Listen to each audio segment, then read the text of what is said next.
Hello. Let's put a graphic here so we can get started and let's put some music here. Yes. Epic.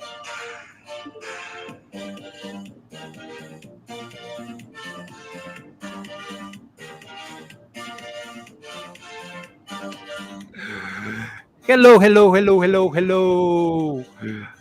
How do I turn this off? Oh my God. Hello, everyone. Hello. Another live streaming wish. We just go and doodle and we just talk about life and I don't know, random things. But today is a special day. It's the first session of something I want to call Doodle Talk.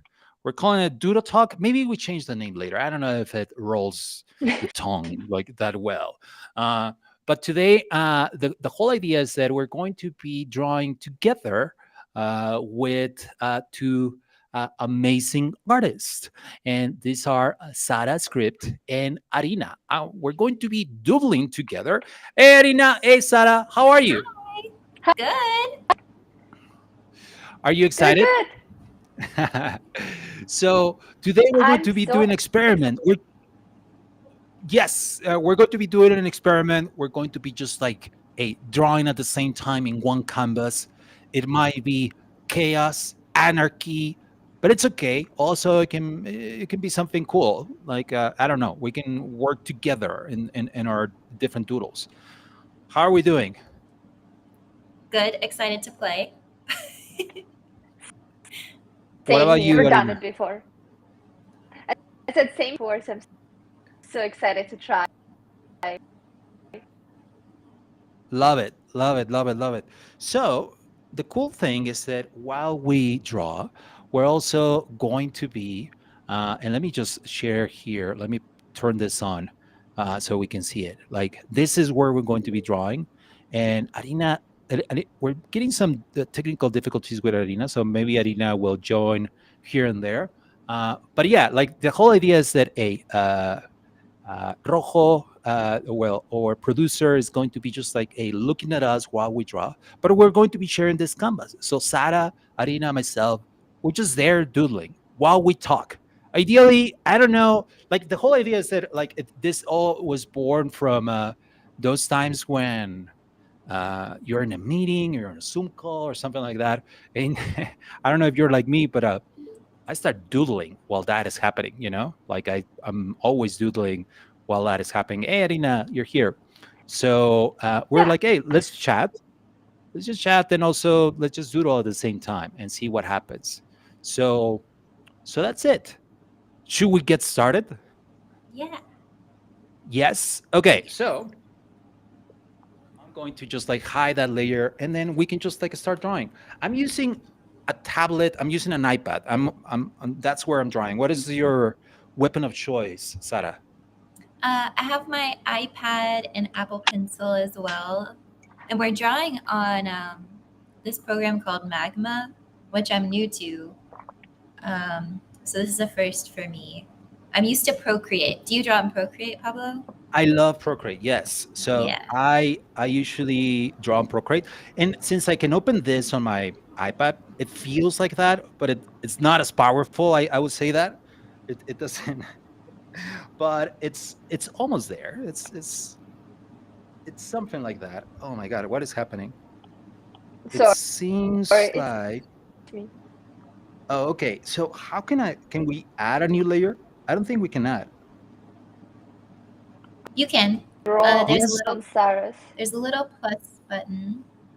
the little plus button. Okay, hold on. I don't know how to press the plus button. That is the worst. I'm the worst at this. There you go. Here. Okay. Oh, there you go. So I can draw there. There you go. Thank you. I think we don't need this. Let's hide this one. So, hey, Arina, can you add a new layer? It's a plus button on the top right of the layers list. Yeah, And I then see you it can now. just draw on that. Perfect. Awesome. So yeah, I usually use Procreate, and but I've been going back to using Photoshop too. Mm-hmm. Uh, on my, I bought a like a Cintiq tablet, something like that. Ooh. Is it much So it's not. better? So it is. I used to do everything on Photoshop a long time ago, like all my comics and all my stuff. So it feels like going back to that time when I used to do that. The advantage that I see on doing that is like I have all the keyboard shortcuts that I know from Photoshop. I'm really Oh, that's fast at that. so nice. So, by the way, Rojo, feel free to zoom in, zoom out. You're the camera of the canvas. Rojo is our producer back there. Say hi, Rojo. Hey, how are you? I'm Hey. right So here. I'll be here helping You're just you the and like focusing you. Don't feel the pressure, but I am like taking care of you. Okay. thank you so much, Rojo. Yeah, and also by the way, like if you're watching from LinkedIn, if you're watching from YouTube, we can see your comments. So if you have any questions for Sara or for Arina, uh, like just leave them there, and we'll be just like try to help you with those questions. Uh, but yeah, like maybe before we get those questions, uh, Sara, you just launched recently a collection, the Morn Birds. Can you tell us a little bit about it? Yeah, so it was inspired by the Moon Birds. The day, basically the day after they announced that they were going to go CC0, I was like kind of shocked, or it put a really big impression on me. The response of the community was pretty like there was a lot of disagreement, I guess, from the community at large with that decision. And so I was like, oh, now all the moonbirds are sad. Like now they're morn birds. So I was like, wouldn't it be funny to do a collection of like a bunch of sad owls, kind of like in the same like theme of like a Schitt's Creek or like Arrested Development, where it's like these very wealthy people are now like knocked knocked down a peg essentially. Yeah. Uh, so yeah, so I created these morn birds, and I created them in a weekend, and I used Bueno. It's a really small collection. It's 300 generative, but I was able to play with the Bueno generator and then deploy through Bueno. And yeah, so like, and that, I mean, like that wouldn't have been possible this time last year, I don't think, for an artist like me who doesn't know anything about coding. So that was pretty That cool. that is so cool. So like and can I ask like some details about the collection? Like you said it's 300. So how many traits or like how many attributes do you have to add? Well, I think there were only like 72 traits, but then I made a lot of rules because you can set rules with Bueno where you can say, like, don't mix this with that or this with that. So I feel like I put so many rules that, like, now, like, if I do another generative collection, I'm going to make way more traits so that, Yeah. like, there are way more options of variability and stuff like that. Um, but yeah, that was really cool. If I had had more time, I think I would have drawn more traits for that. But I wanted to get it out in a like timely relevance, because the NFT space moves like so fast. Yeah. So, It's yeah, but it's if it is only 300, like 72 traits for a 300 collection, that is pretty good, I think. I don't know. yeah, yeah. Uh, wow. And how many attributes like face, expression, background, what were the different attributes that you had? So they're all like I tried to make them all kind of funny. So like I had like uh like one of the traits was like crying, BRB, and it was like sad eyes, and then one was like literally crying. One was like so sad, super sad, so Yeah. super sad. Uh, I had like a sweatband and these like shades that was like a little homage. I don't know what the right word is.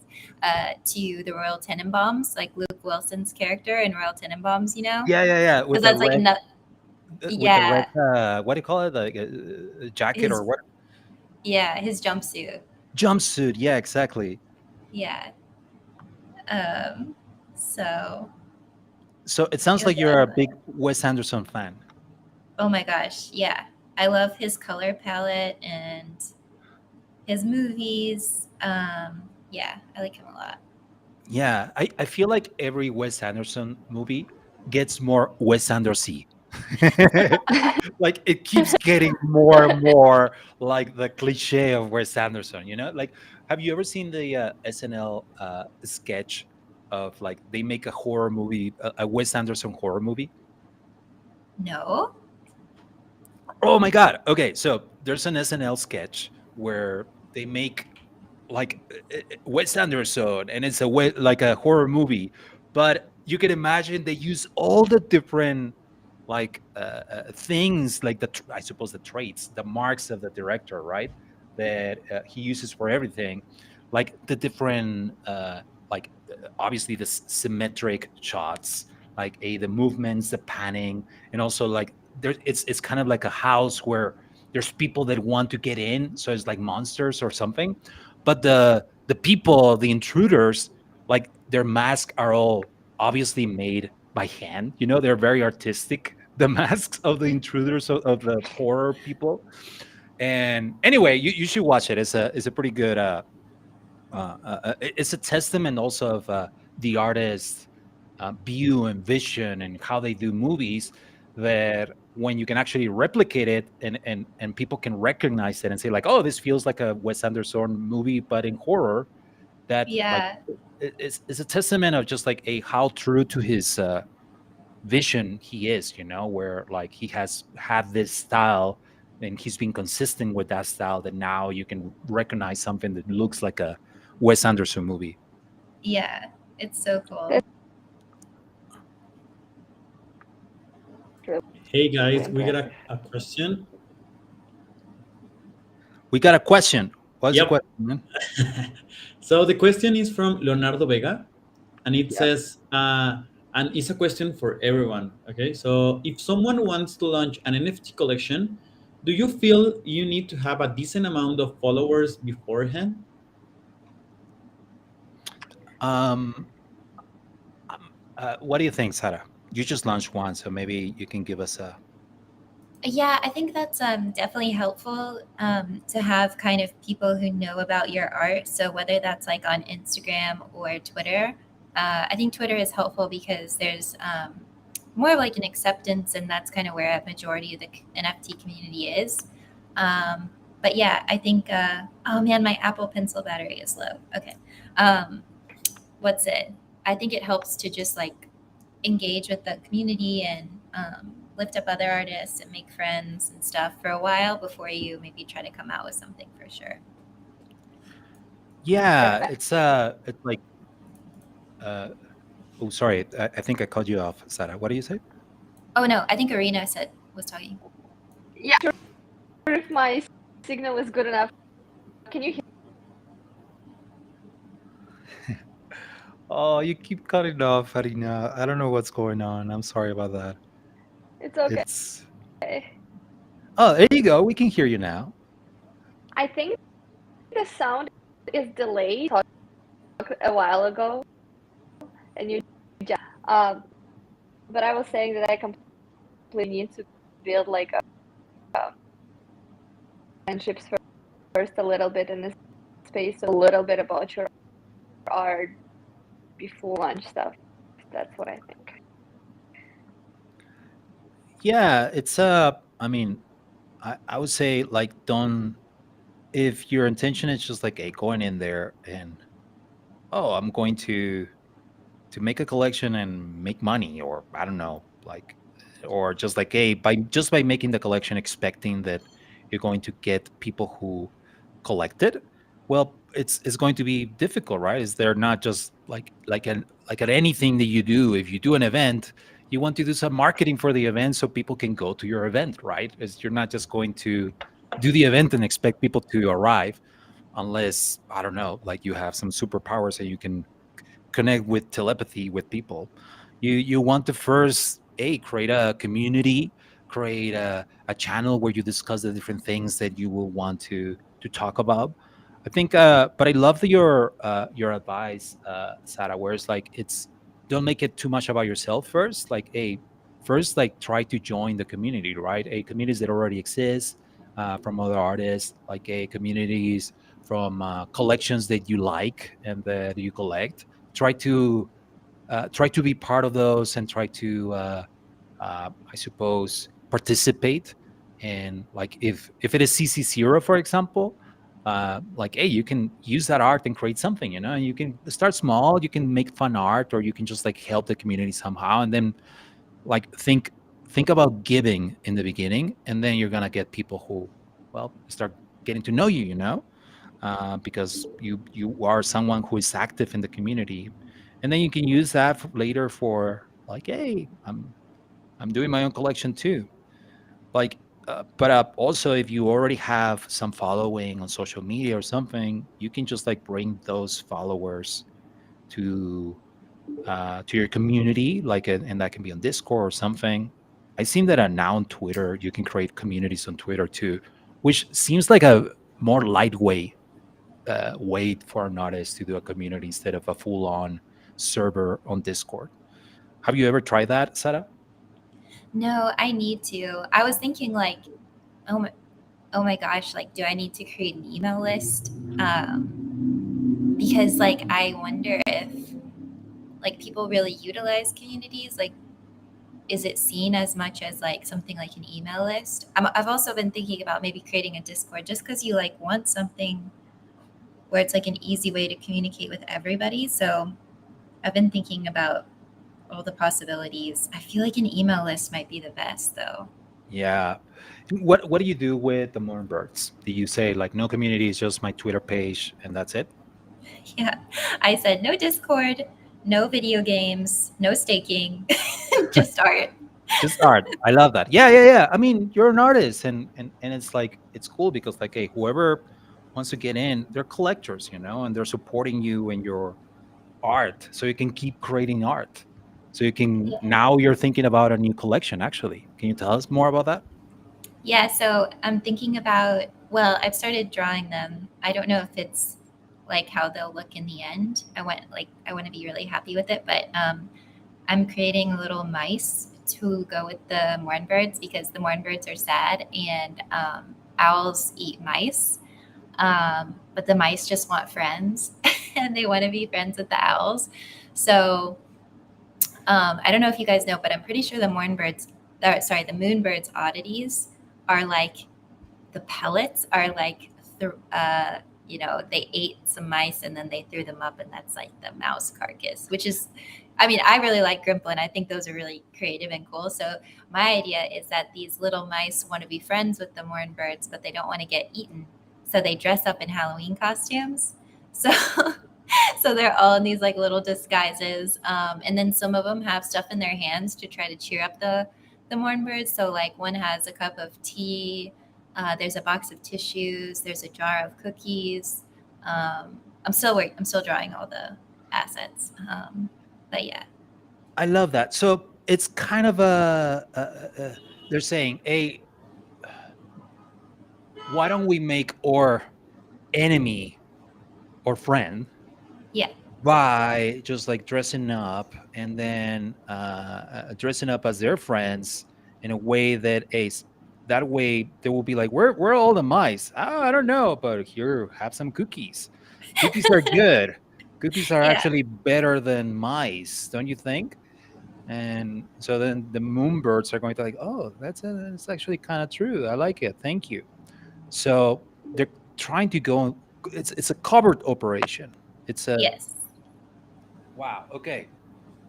That is cool, and I feel like there can be a lot of lore out of that, and I can see like the community of the mice where like this in the story there's this the person who is like the crazy one, the one who like is always like standing out, the misfit or the outsider of the group, who came up with this idea. And I can see the whole community of my saying like, "What? No, that's crazy. No, that is an insane idea. We're not going to be next to the owls. They're they're gonna eat us."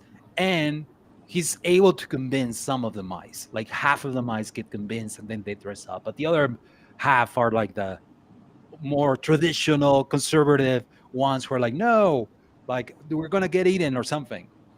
I don't know. I'm now I'm thinking of like a how did they come up with that idea? You know? Yeah. That's so cool coming up with the stories already. That's pretty amazing. Yeah, like there needs to be some. Yeah, because later we need the movie, Sarah, of the Morn Birds and the Six seasons in a movie. yeah. By the way, I'm liking that I drew this little fella. Can you zoom in? Yeah, like and then you who drew the sofa? And then I, there's a really I did. nice. I keep I drawing love it. I love it. this. It's like I saw this guy and I'm like, he needs to sit on the sofa in a comfy sofa. But I'm like, Yeah, and hold an eyeball because that's what I see. He's holding an eyeball. yeah, yeah. I'm going to just like add a little bit more volume here. So much fun. I love Yeah. drawing. There. I, I love Hey, it. Arina, like tell us a little bit. Hopefully the voice works, but tell us a little bit more about like what you have been up to lately on your art and whatever you're creating right now. I've been working on a large huge canvas, and I've been doing it for past 3 weeks, month. I'm in lots of time. Uh, yes, that was my primary thing right now that I've been working on, and as well just keep on doing my digital create piece a day um, for my ongoing and just slowly trying to find my way.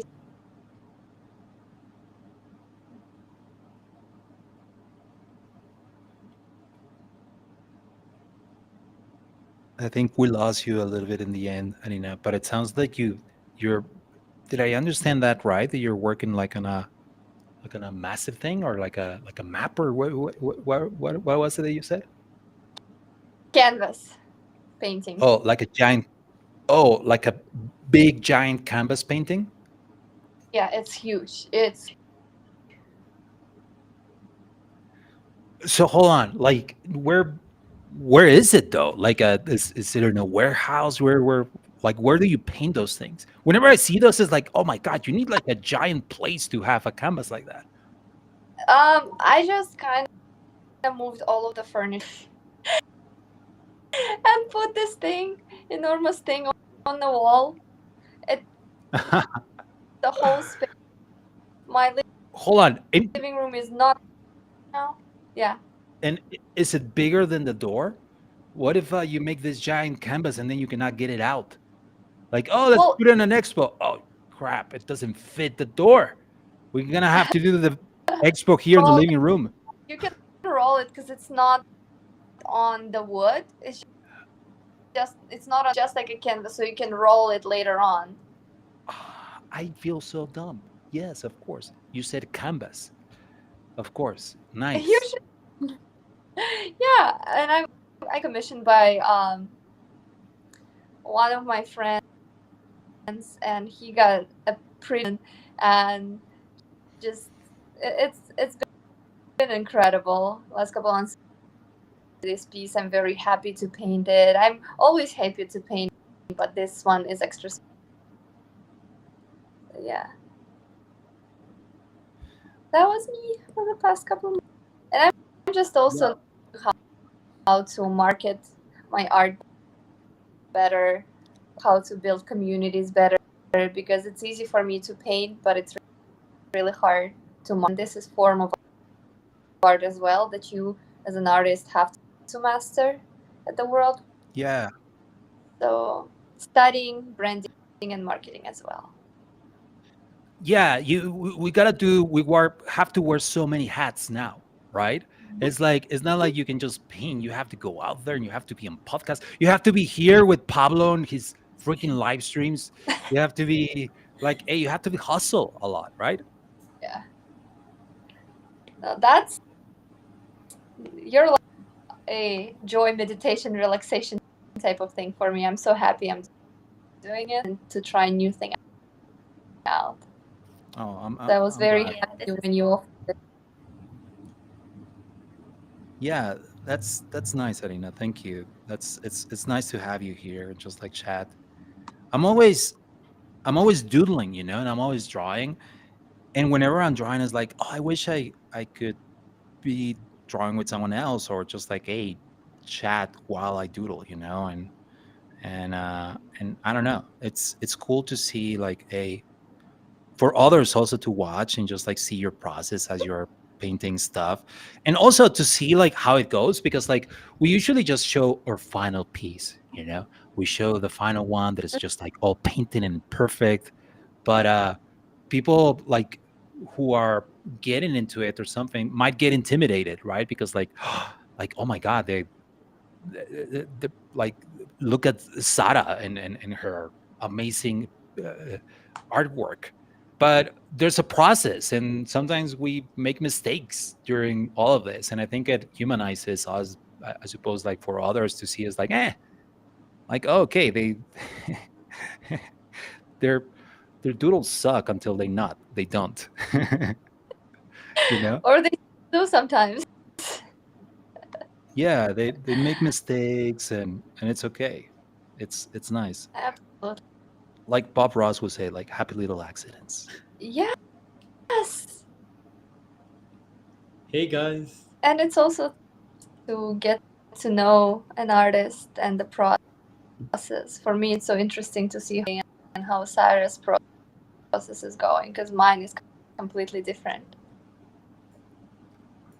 Yeah, I mean, you are like a you paint. Do you also do analog? How do you call it? Like IRL paintings, Sarah? Um, when I was like in my mid 20s, I did paintings after work, like oil paintings. They were Yeah. all really bad. I threw them all away. But like calligraphy is ink on paper, um, for Wow. sure. Okay. So you're saying that there's some original Sada script paintings out there somewhere that people could collect because you threw them away, and maybe somebody has those originals.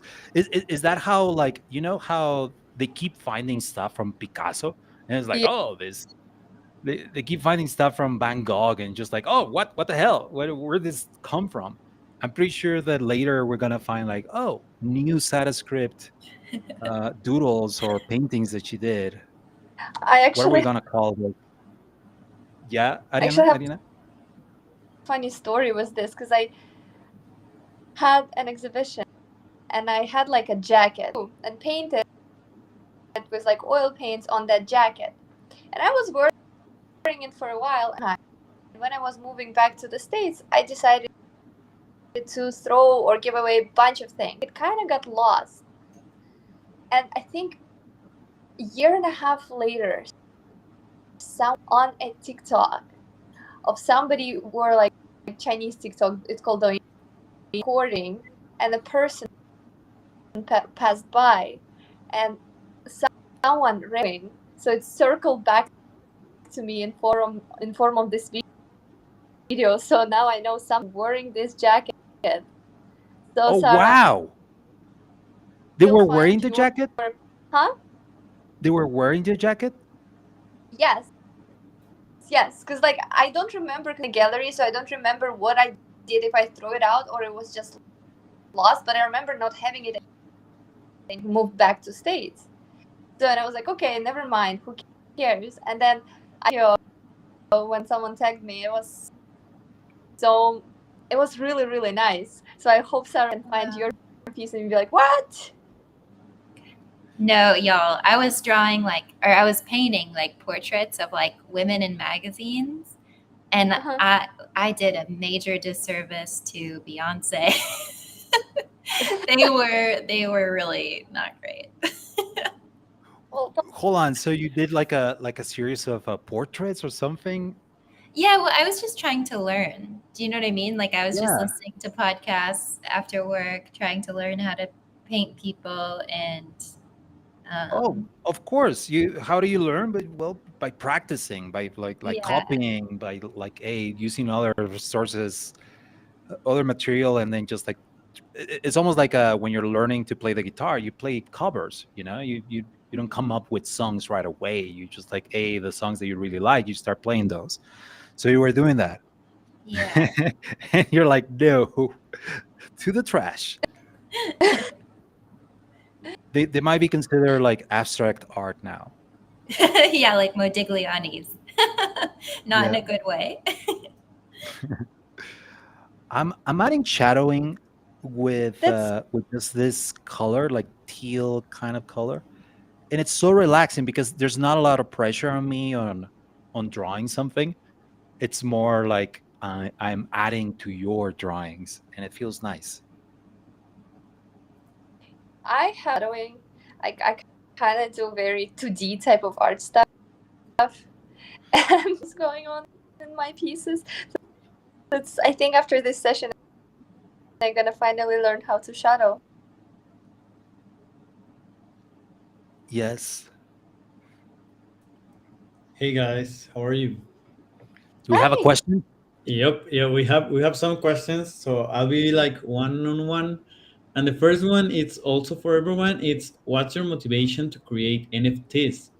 Monetary or marketing, um, or just the joy or something else? It's from it's from Martin Hill in LinkedIn.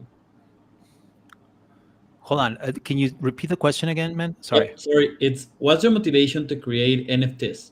Monetary or marketing, or just the joy, or something else?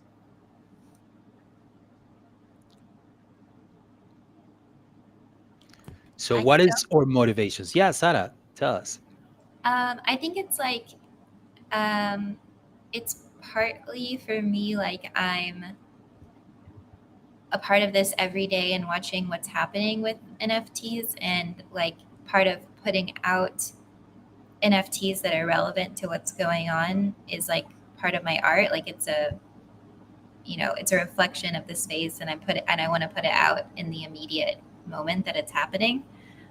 So it's partly that and partly just to have fun because there's a lot of humor in my art and like yeah, just like having fun and bringing joy, I think. And it's like I don't know, like when I was doing calligraphy more so, there were like 7 different things that I was doing at a time in order to make a living.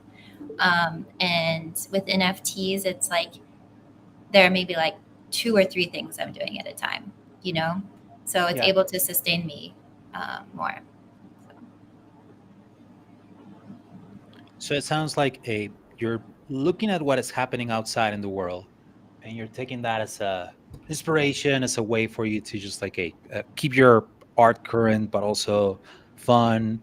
It's kind of a hack, right?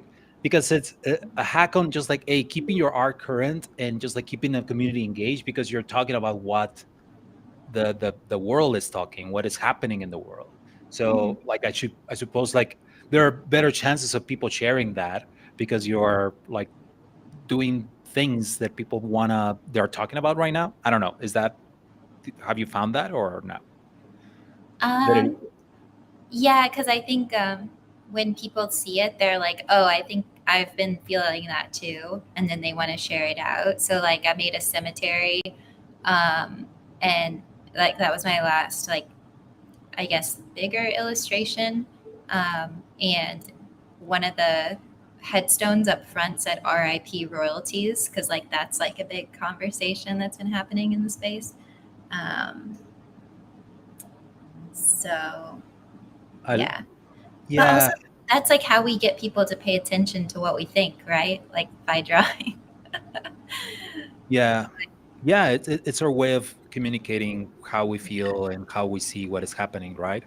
And it's great because like usually just you will see art art from past artists as a way to see like what was happening in that era too. Like you see the I don't know, like paintings from Picasso, like Guernica, and you see it's a historical event, and it reflects not just like the view of the artist, but really what was happening at that time and what had just happened in Guernica and the attack that had just happened. So it's so cool to just like, as an artist, you're doing what past artists have done too, a reflection of culture, a reflection uh, of history, what is happening, what people are talking about. Yeah, and that's such a I like context matters so much, and I feel like we don't ask that enough in the NFT space. Like, what is the context of this work? Like, what Um, Yeah, yeah. it's but yeah, like, and how do you feel about Arina, Sara? How do you feel about the whole rip royalties? I love, well, I would say, I love how this whole thing was like, oh, we're here to support art, we're here to support artists, and then we see this kind of thing, and we're always being like, yeah, I don't think this is about art. But then this happens, and it's like it just proves it. It's like, okay, yeah, like we were right. It was never about art. It was always about like how to make the most money and the most profits. It has always been about that. And if there is any proof of that, here it is. It's just like, hey, like these kinds of ways to bypass royalties, and then getting so many people like defending that. Where I don't know, it's what? How do you feel about that? Me? I don't know, everyone. But yeah, you. uh, Like, how do you feel about that? yeah. I feel like maybe the way that the conversation is framed is perhaps a little bit to invoke, you know, extreme arguments on either side. Mm, Obviously, people who support artists and artists themselves are going to be very against this idea of zero royalties, but I don't think realistically it's going to happen. I think people who came here for the art and artists are going to uplift those ideals, and I'd like to think that more people in the world are good than bad, and more people want to, support um, artists. But like, I think there was a conversation last night with X2Y2 where perhaps for the NFTs are just a technology layer, and so perhaps for different technologies there are different standards versus like independent artists and one of one artists. of course, yeah. No, and that makes sense, right? Because, like, for example, like NFTs, NFTs can be anything, right? And the whole idea of NFTs is that art was just one way of NFTs, and and I think it was the obvious way to start, right? Yeah. Because it's just like, how do we uh, uh, justify the price of of all the things that like NFTs, like art, sorry, like the idea of the scarcity of art, how it is in the real world already, like, and the idea that things are like art pieces are unique, then it made sense to go in the art route with NFTs. It just made sense to start that way. But like the idea of NFTs is not just to stop at art, but it can be later clothing in the metaverse. They can be, I don't know, your certificate of completion of something, or a membership, or it can be furniture in the metaverse, or it can be other pieces that you have in this metaverse world. So for those, it doesn't make sense to have royalties on those, right? Yeah. And those kinds of things, it's like, hey, you buy it, and then there should be a free market that allows people to just like sell it at whatever price they want without being limited to just like a specific percentage that was set from the beginning. So I believe that, yeah, like you're saying, NFTs are technology, just like but like right now, since we're still in that gap in between where like most of the NFTs are just art, and we haven't gotten to that point where NFTs are just like your pants, Yeah. and in your underwear. Like, but we're gonna get to that point, and at that point, I love that there's going to be underwear NFTs, by the way. That idea. I But think there were socks NFTs. what's that? I think there Socks? were socks. Yeah, sorry. Good, continue. No, no, no. Oh, yeah. I suppose yes. There were socks NFTs. I love it. Yeah, we. But in that case, like I can understand how the whole idea of like, a keep paying royalties on those kinds of things, it doesn't make sense. It's like, oh, come on, I'm not going to be paying. Like, I just got a sofa. Imagine metaverse sofa, and I would have, and I bought it when it was in special. It was like really cheap. So like I got it cheap, and in the metaverse I would have also done the same. Where it's like, hey, I'm trying to minimize my costs, so I would have potentially not bought it if I had seen this. Like, oh, there's a commission extra. Nah, I don't know about that. You know, so but I don't know. I suppose we're going through that process in which most of the NFTs is still are art, and the ones that are suffering from this kind of technology changing are artists right now. But I love your idea, where it's like it's staying positive in like, the people who want to support artists are still going to be supporting artists. The people who want to support teams and whatever they're doing, they're still going to just like, believe in that team, and they're going to do the research and everything, and are going to be okay paying the extra fee that might come from royalties, right? Because they understand that the royalties might be what is actually, those secondary sales are actually what are keeping the project alive. But I would say that for collections and stuff like that, like just depending on secondary sales is a flawed model. Like that is it's impossible. It's impossible to satisfy all the expectations that a community might have, and then try to satisfy those expectations with a small percentage from secondary sales. That is that is impossible. And I suppose that's why we're seeing a lot of collections, that at least the bigger collections, just like getting a lot of funding and stuff. If they actually want to do a game, games like are expensive as hell. Like they like making a game, like a real game, like a AAA game. It costs hundreds of millions of dollars. So like if you really want your the team, and most of the people who have been creating these collections, they're not game developers. They're artists, and maybe they're just a team that got together. They knew the technology, but and they said like, yeah, we're gonna make a game, but they potentially didn't know, and then realized that it's like, oh, we need $300 million to make a game. What the hell? So I can see a lot of these where and apparently there's not a lot of volume on secondary sales. I don't think we're gonna be able to make that game. uh, I don't know what I'm saying. I'm saying that, hey, come on, pay us royalties, dude. That's what I'm saying. Okay, Yeah, we got some new questions. I don't know if you want to listen to one. yeah. Yes, because here I'm just like, I don't know what I'm talking about anymore. So please change the subject. Don't worry. We have another one from Leonardo Vega, and it says, "Will you be open to allowing community members to draw live with you?" This is Leonardo, by the way. I love to draw and would love to join you guys one day. Yeah, that would be dope.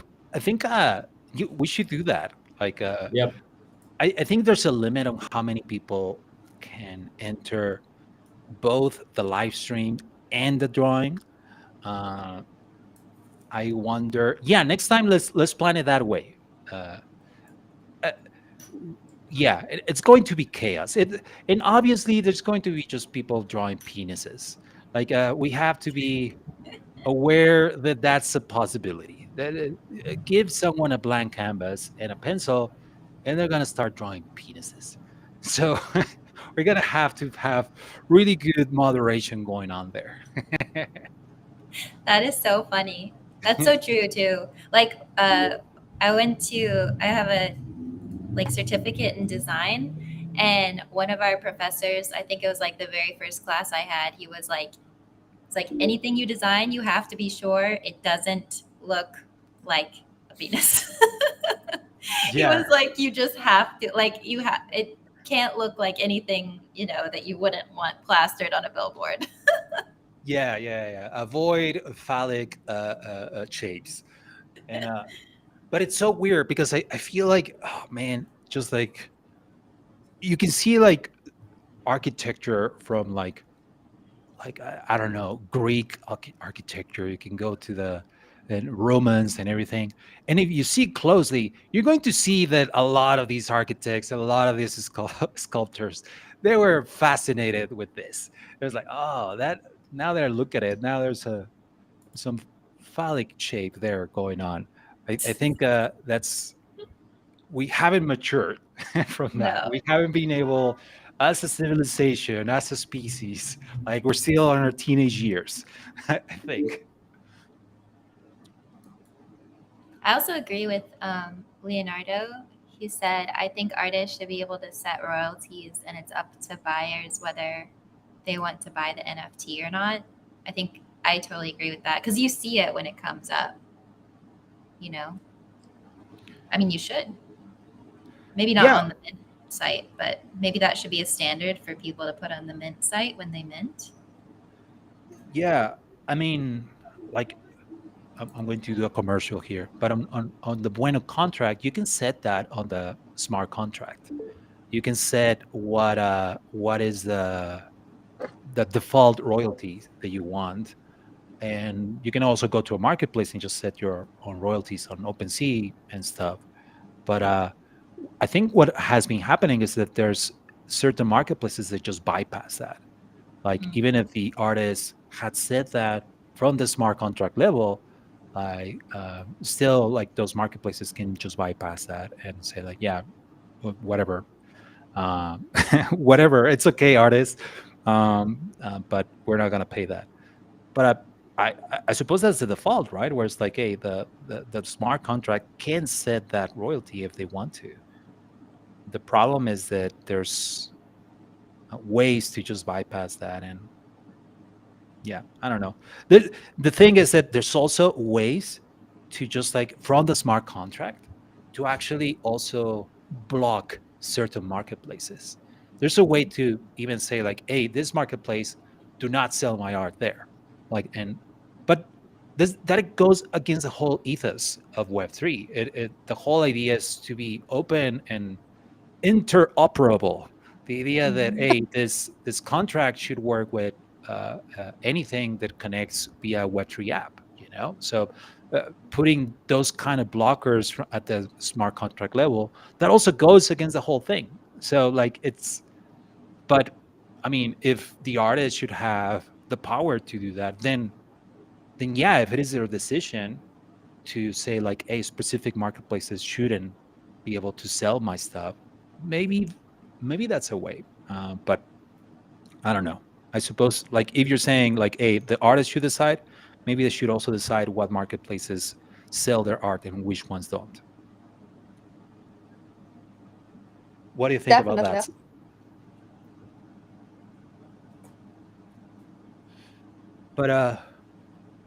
But yeah, I, I think we're just going to go back to just like doing what we're doing in Web 2. Like, hey, okay, so we're not doing any money in Web 3 anymore. Let's just go back to selling T-shirts and posters or something.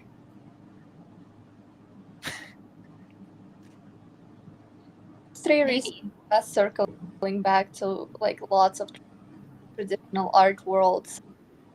A little sad. By the way, I love that. I don't know if you are like me, but whatever small white space I see, I want to fill it up with a doodle. It's this. I cannot see a white space like, oh, a white space is an opportunity for another little monster or something, for a gummy kind. Yes. Hey, talking about gummies, we have another question. Yes. And this one is for Pablo, but I think it could work for everyone. Yeah. And it says like it was made when you were drawing this gummy with a backpack that is on the sofa. And it says, I just saw you draw this gummy and add a backpack. When you start a doodle, do you already have an image in your head, or do you just add to on the fly? It's a little bit of both.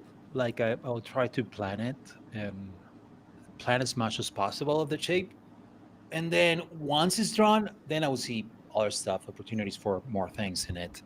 But like that specific one, I had not envisioned like that specific doodle that he's asking, or she's asking. I had not envisioned the backpack yet. Once I put it there, it's like, oh, it should have a backpack. That's all. Like, but there are some decisions that you should make from the beginning because they're going to like a determine the composition or like a the shape of the character. If it is a character, for example, if they're running or if they're climbing or something, well, it's going to be really hard to suddenly like a you're doing someone sitting and suddenly decide, oh, they should be climbing a mountain. It's like, no, well, no, right, because they're sitting. But once they're sitting, it's like, oh, maybe they're on top of a mountain, and you, yeah, you make those decisions as you go. So I, at least that's how it works for me. I know that a lot of people plan a little bit better, but I'm not a planner.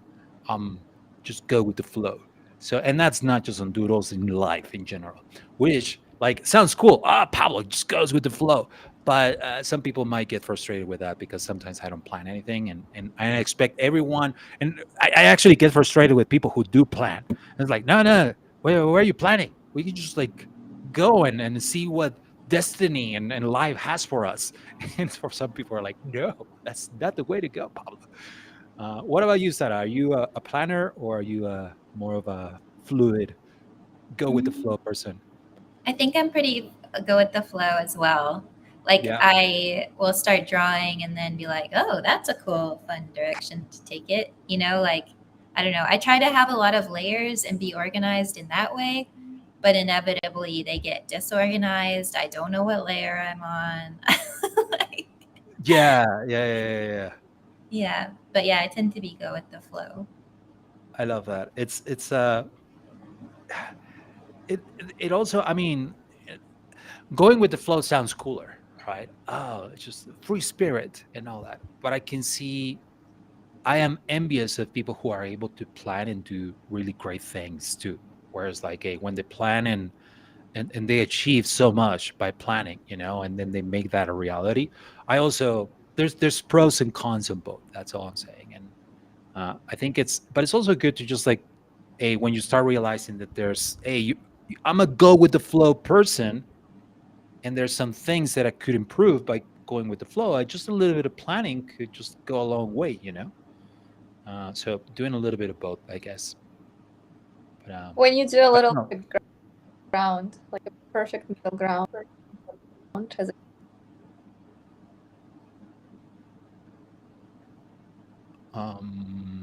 Yeah, what? I think we lost you, Arina. You said something about ground.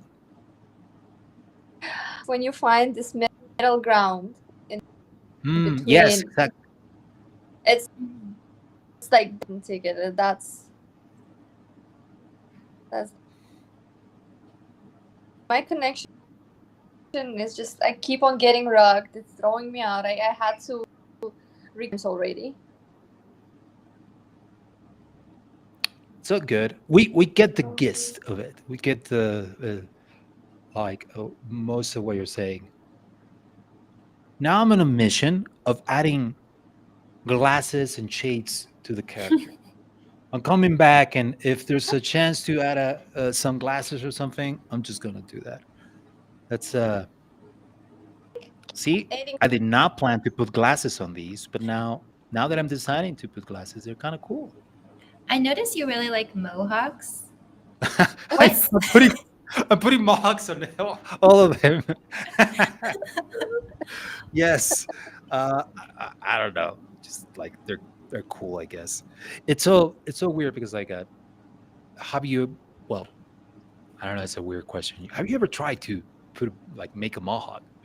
Have you like I guess I can try right now. Well, not on myself. oh, okay.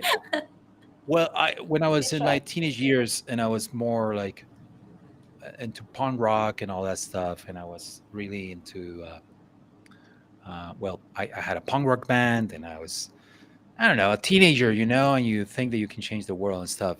You want to rebel in how you dress up. So I was a punk rocker, but I tried doing a mohawk like a couple of times. It did not go well. It would just like kept flapping, like because like I get so envious of the people who are able to do spikes or a mohawk, and they're just like always super straight, you know.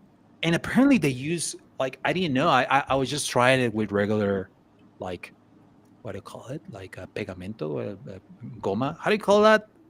Like stuff that you put on. Pomade. Like Gel? yeah, glue. Yeah, exactly, like glue, like hair glue. So I would try that with regular stuff, and it would just keep like falling down. And later years, I realized that actually you need like a specific kind of keratin, or I don't know what it is, a specific thing for it to just like be there up there. So I didn't know that, and I get so frustrated. I would put spray, I would put just goma, and no goma. So yeah, I suppose it comes out as a frustration, as a teenage frustration on me, and that's why I draw so many mohawks, because I was never able to do a mohawk on myself. There is never too It's never too late. Yes, I think my girlfriend will not approve. late. Think you? Yeah, no. I keep on adding furniture to our drawing. I don't know I why. love that. I normally don't I have much furniture, but like, oh, Sarah's drawing of the mat. I'm like, oh, she needs that. I saw your doodle. I'm like, he needs a sofa. I love that. I love that. It's just like so they're not just floating, let's get them comfy. Yeah. Yeah, what I do. But yeah, are there any more questions, Rojo?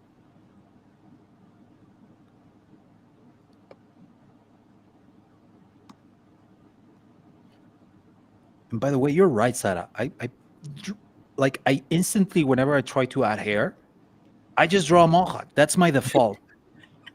And now now I'm aware of that, and I'm trying to just like change the hair of my Oh characters because no! Now we're not gonna see as many more. I'm gonna try. Gonna think about. no no more mohawks. We need long hairs. We Yeah. need ribbons, cute ribbons on them. Oh, I love someone drew a mohawk on this, or I don't know what it is, like a flower on top of one. I tried to draw a mohawk, but it looks more like a mohawk in the shape of an oak leaf. I was thinking about Are, maybe gotta erase it, try again. are you talking about the one in the middle? Yes, that one. Oh. Like Yeah. Oh. it kind of looks like a muffin. It looks delicious. I want to take a bite out of it. Does. It so does. Logged off of this when I got rugged.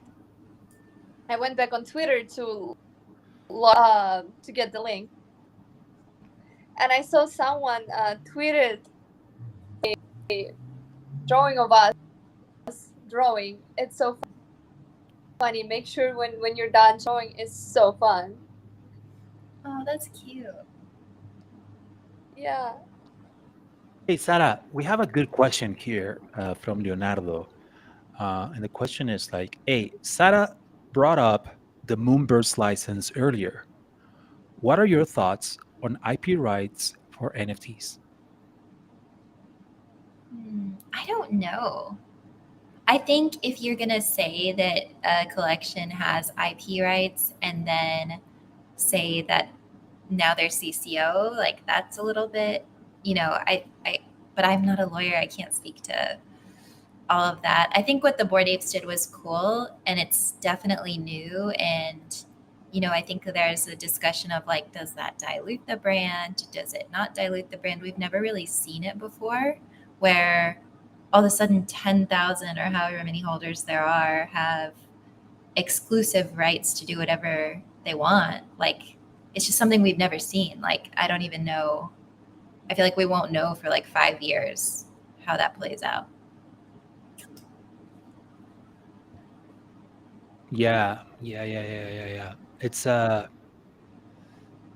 what about you, Arina? Do you have any thoughts about it?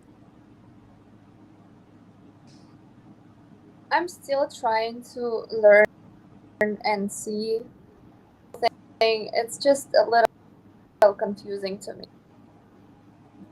And I think we'll be very careful with this to not jump into any fast decision just by the market and collectors. Because I kept on seeing on Twitter like this before royalty conversation, this that now they all want it. Oh, you kind of have to give your rights, your collection. It's all a bit much. So I'm just taking my time to process and see what to do. All of those things. Time will tell. Let's just start as that. I can find judge and understand what was a good decision making and what wasn't. I also I'm speaking right now and I don't know if you guys can hear. Yeah, it's a little bit choppy, but I got it.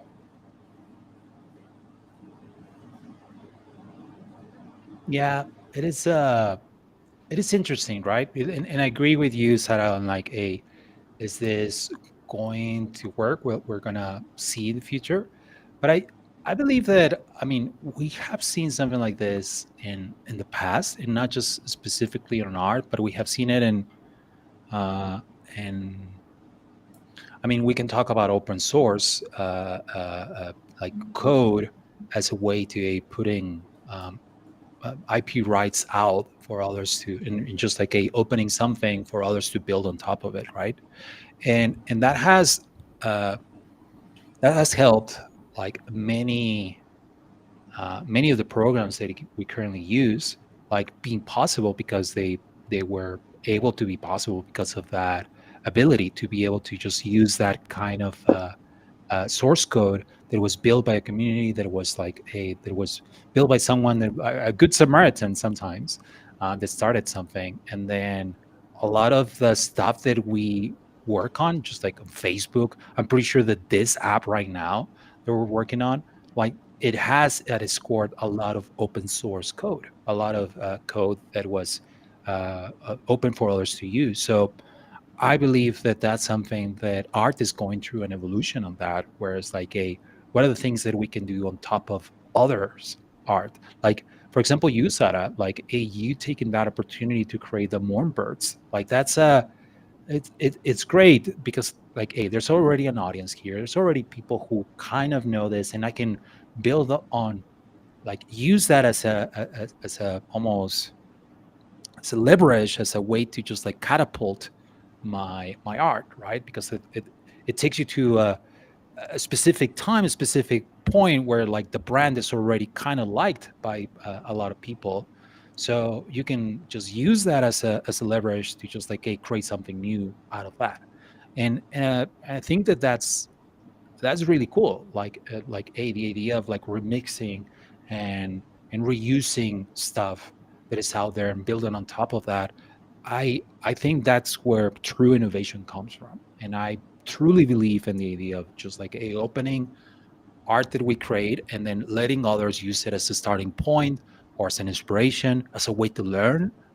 Like you once you see the art, and like at least I'm talking specifically about open source. I'm not really talking too much about I suppose IP rights.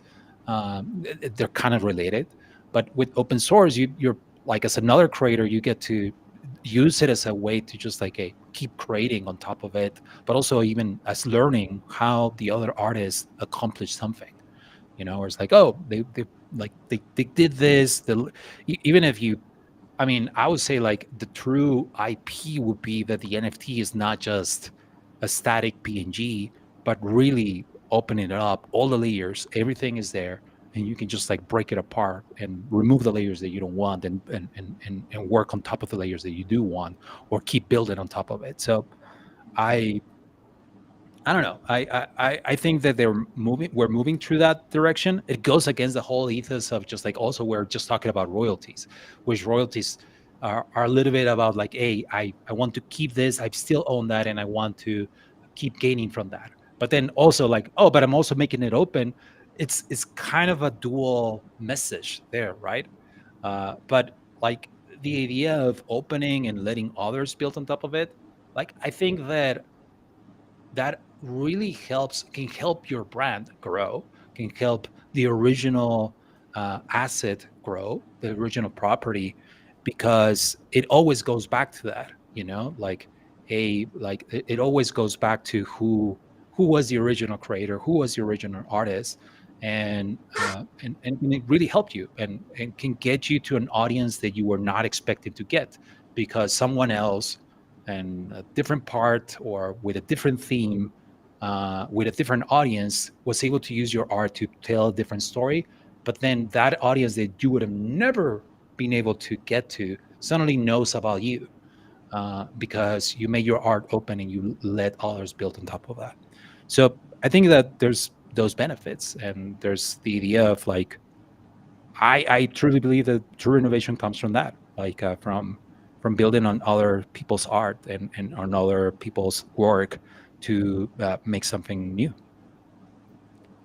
Yeah, totally. I mean, like the Bored Apes, I think it was like mutually beneficial last summer, like there were so many derivative artists, and it not only helped elevate the Bored Apes, it helped elevate those artists Yeah, because they were already artists in their own right, and now they were getting commissioned to do like custom Bored Apes, or like they came out with their own derivative. And yeah, like Morn Birds would not have even been a thing had they not announced that it was CC0. And then so like it not only opened up like a creative idea, but it opened up the possibility for me to even do it. yep, yep, yep, yep, yep, yep. Hey guys, we have a new question. And it says, Pablo mentioned before the possibility of artists going back to Web 2, perhaps joking, but it really got me. Do you feel regulation will help artists in Web 3? I think that there's just a combination of opportunities in both things. It's not like if you go Web3 and you create NFTs, oh, you should stop doing the other thing. No, uh, like use both in a way for them to work together, like from your Web2 audience, and I'm going to call Facebook, Instagram, and other, that audience that is there. You can still use it to come and to the Web3 experience. And if you really care about like, hey, uh, help them, just like, hey, start their, like, educate them on how to create a wallet, how to get into Web3. Like it's going to be really hard for them to go into, if you already have followers there, to go into the other side, because they want to support you, unless you teach them. And it's because right now it's still a new thing, right? And there's still not a lot of adoption from different programs and stuff. But like, hey, eventually, well, we're seeing that Instagram now has NFTs, and you can add your collectibles there. And you can, right now, it's really just the tip of the iceberg. What I'm pretty sure that Instagram will be able to do later, where like, right now you can just show them, but later, oh, hey, they're being sold somewhere else, so now you can click on it and then buy it in a different marketplace. But then later, I'm pretty sure that it's going to move to a like now I can sell my NFTs here on Instagram. And and when we get there, they're not going to be NFTs anymore. I'm pretty sure that we still call them NFTs, and we still use this lingo of Web3. Later, we're not going to have that lingo, because it's just going to be the web. It's just going to be what we use. It's just going to be how we take photos, how we consume products, how we do stuff. I mean, we don't call Web 2. We don't say like, I mean, only because we're in the Web 3, we try to make the difference of Web 2. But like 2 years ago, we weren't saying like, oh, let's use the Web 2, and when we were using Instagram or Facebook or whatever. No, we're just using the web. We're using social media. We're using these apps that we're using Web 2 as their technology, and a lot of Web 1. So we're going to get to a place where it's like there's going to be mass adoption, and we when we get to that, all this lingo is going to go away.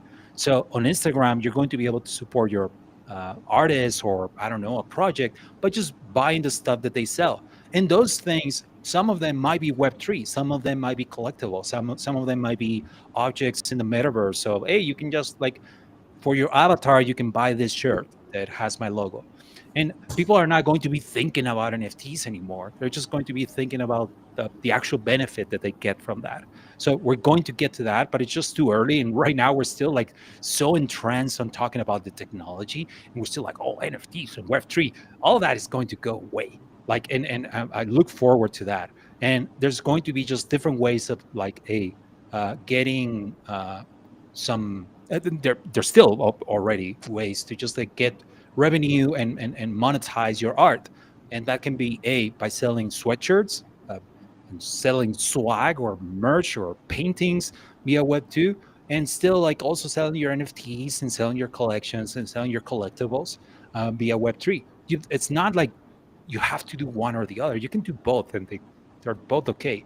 Suddenly there's not going to be a lot of difference. It's just going to be your shop. It's just going to be your shop experience, and some of that is socks and, I don't know, beanies, and then the other part are collectibles too, and posters that you can just use as your avatar on Facebook, and that's cool. Have you heard that the marketplace fees that take is like 40%? Oh, Oh, Arina keeps getting rugged when she's saying something really interesting. Like, I know. Arina, why don't we? You keep getting rugged. Why don't you tell us what you were trying to say also on the private chat?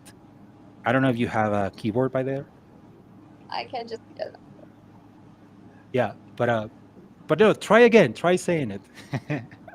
I would say, have you heard with Instagram that they're planning to put, it was like 40 or so percent. It was like crazy high, the marketplace Instagram.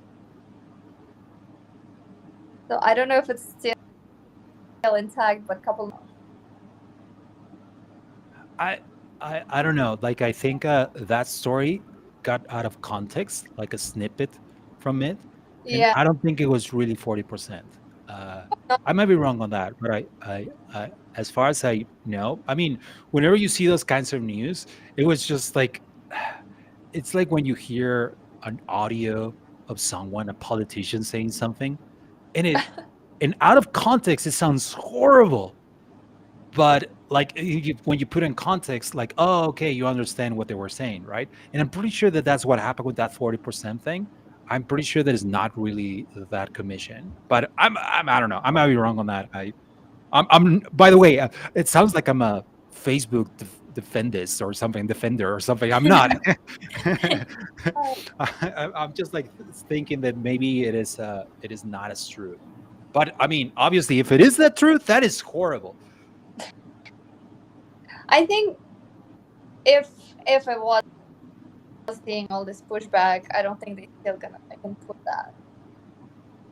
So I'm so excited for that. I'm also very excited to see all this people negative and like shaming artists for being part of NFTs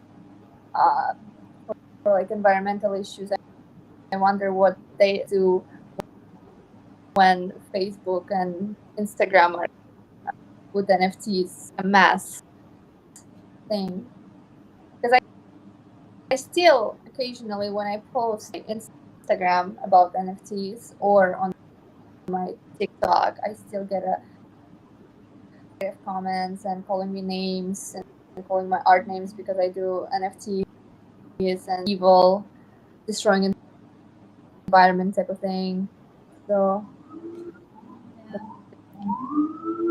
But what are they gonna say when after September 15th, when we move to proof of stake? What are they gonna say? I don't know. You I don't know? know, but just like why? Very funny to see like a video of your digital work and you say, "Oh, I sold it."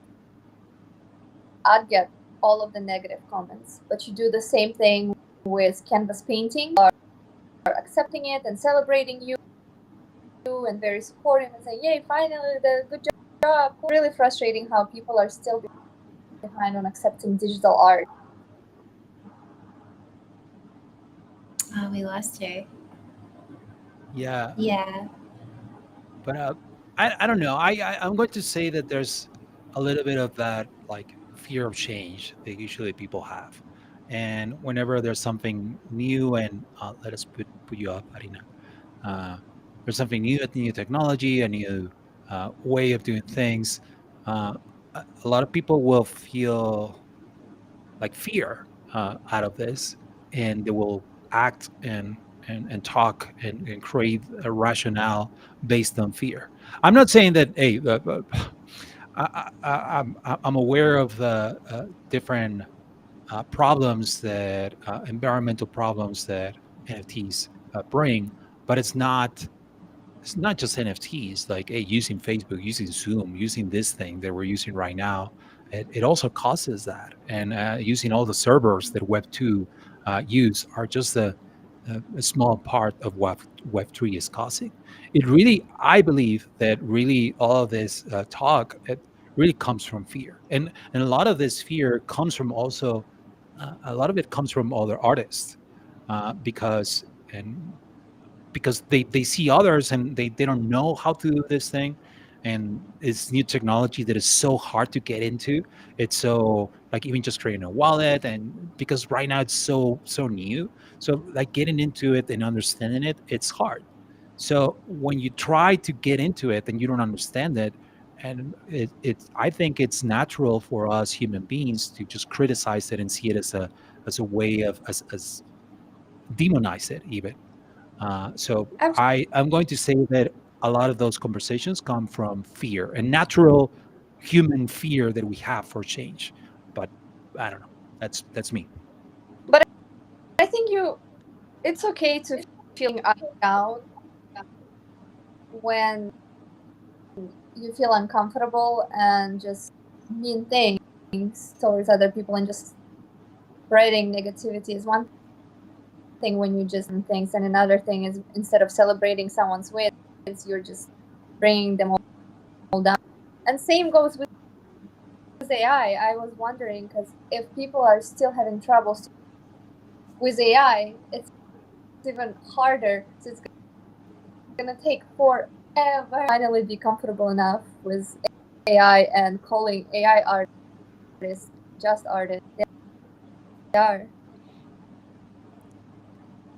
It's yeah, and with AI, it's another thing, right? Where we fear the change of like what AI can do to us, like us as artists, us as humans, where or what we do or like what provides money to pay the bills like could be replaced by this new thing, right? So it is a natural feeling that we have and a natural fear and of an avoidance for that because like it could take our livelihood. So but like okay, so what do? And I think what you have to do is adapt, right? You have to either see this as an opportunity and change your mentality from a scarcity mentality and more of an abundance mentality, and say like hey, maybe this AI is not a threat but a tool that I can use, and is more of a something that I can use to inspire me, something that I can use to make my work faster, make I don't know, like it's but again, it goes back to that fear of change, that fear of something that looks like a threat to you, and and I can see. And what do you do when you're in fear? Well, you you protest against it and you like say like it's the worst thing in the world, because again, you're coming from a justified fear. I'm not saying that the fear is unjustified. It is like if this AI could just like replace designers and can replace artists in a way, but or it's up to us to also like, oh no, but still someone has to use it in a way. I don't know. Uh, Yeah, as you said, as an artist, we're constantly adapting and trying to, and it's just different ways. And I don't see how people are negative towards AI, but it's such an amazing place to create stuff. And you just need to spend some time learning the way to reflect your feelings and put it and work with AI. But it can't really stop it. This progress that we're making as a society. So and just enjoy the ride and see where it goes. yeah. Because like digital art or canvas painting is gonna go anywhere because it's gonna be gonna only buy art made by humans on the canvas. It's always gonna be some artwork made by human, and it's always gonna be some people gonna only support it all. So it's always a place in the market for everyone. It's just as long as and try and find ways to market yourself.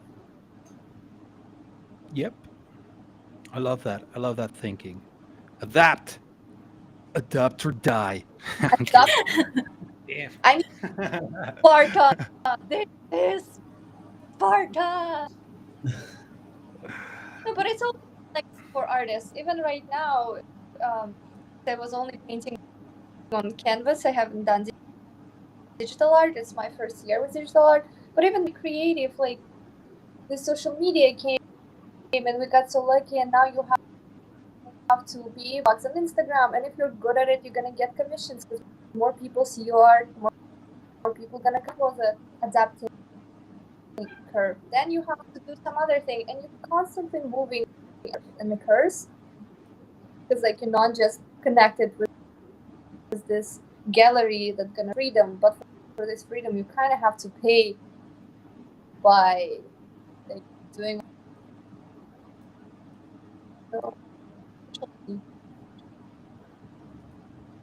I love how our piece is coming together. It's Yeah, so yeah. vibrant. The thing is that if we keep going, we're never gonna end. We're just gonna keep adding stuff on it. So we gotta say, okay, we gotta feel good about It's where we enough are. is So enough. let's give ourselves 2 more minutes and that's it. And that's Okay. Oh, finished. Yes? okay. And we will Anita's talk. like, Die. was that? And then my phone just like was on 1%. I think you should not do the streams on the phone. I think that's why I'm having troubles with it. It's too heavy or something, and it Oh, cannot keep up because it's like logging off, and I also just my phone died so fast. yeah. Okay. I'm never going to recommend to people to connect with their phone anymore. Yeah. Is that what you're saying, Arina? No, I don't know. It's my I try to like do it with Wi-Fi without Wi-Fi. So, but I'm not sure.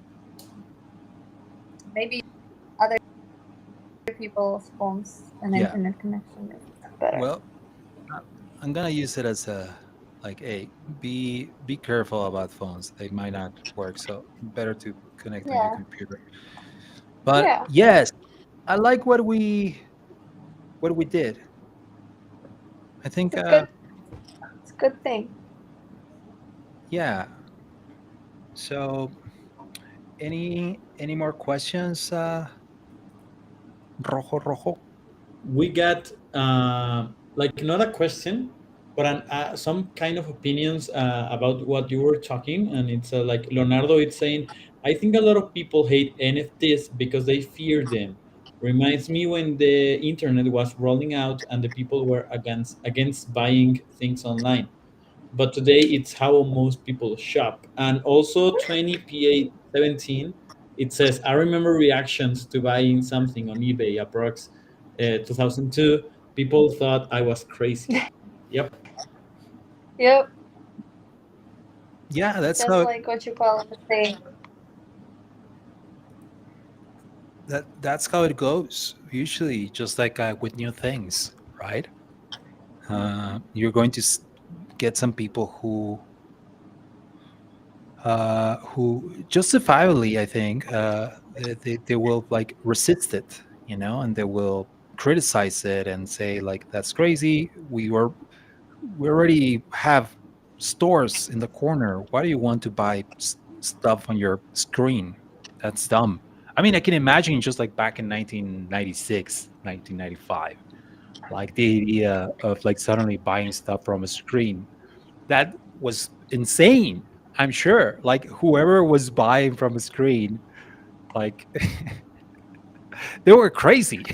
They were really crazy because this was a new thing, and they were just trying this thing where it's like, oh, and like now it's really normal, but back then, yeah, it was really just people who were like uh, uh, who were crazy enough to give this a try, and then thanks to them, now we got mass adoption, of something. Because like also, if there's not a market, if there's not people buying, then it's going to be really hard to get people creating. So you need a little bit of both sides. You need the people who are crazy enough to create something, and to use a new technology and think of new ways to use this technology. But you also need the crazy ones to say like, well, I'm going to buy something, and I'm going to put a bid on the internet, on this new internet thing, the www.ebay.com. I mean, that's how we would say back in those days. And those people who would like actually put their credit card on on a screen and hoping for the best, they were crazy. But thank you for those crazy people. Like we got on the other side, all the people kept developing the technology because, like, hey, people are buying. There's a market for Absolutely. this. So, for all you collectors, you're crazy. You are insane for collecting NFTs right now. You're really early, and thank you so much because later this is going to be just common. Yeah, Yeah. girls should be so grateful. So Yeah. let's see our sketch. Come on, zoom in, Rojo. Show us what we got there. Wow.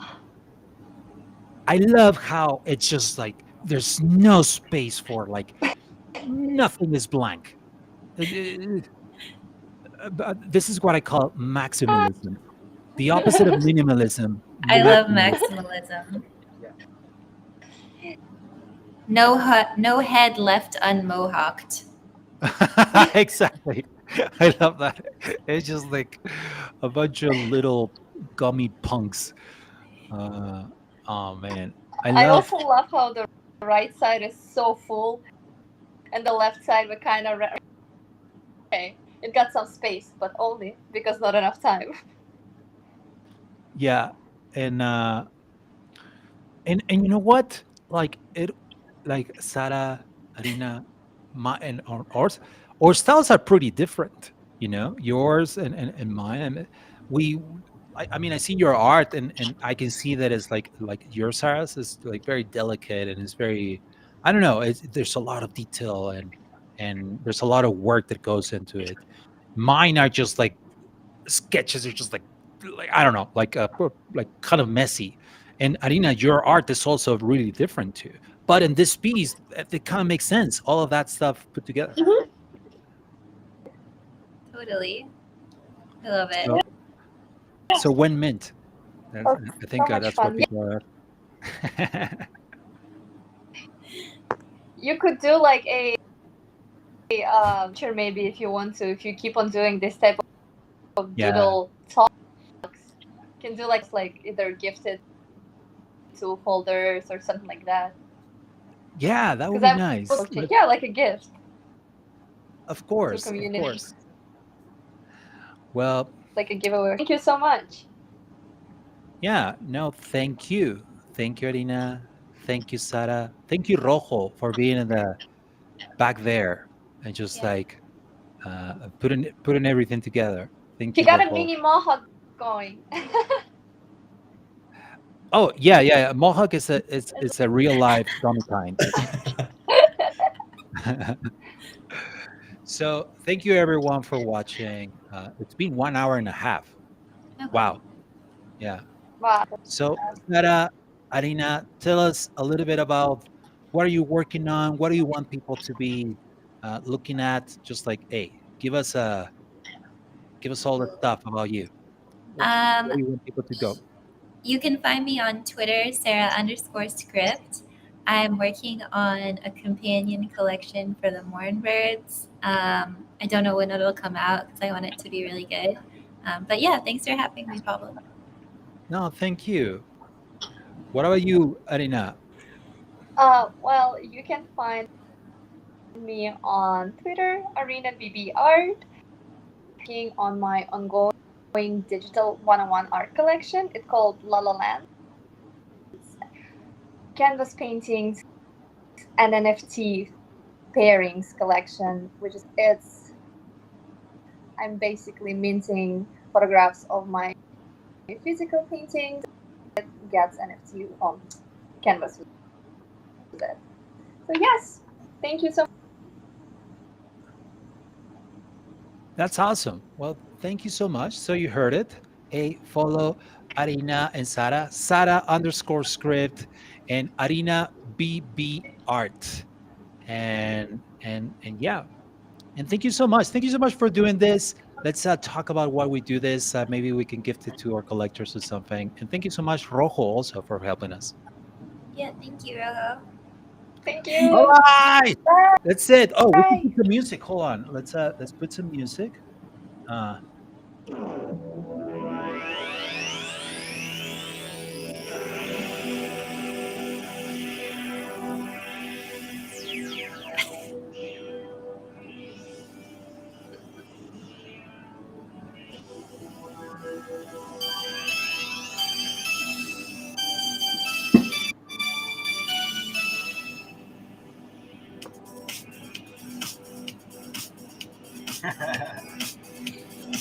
Oh no.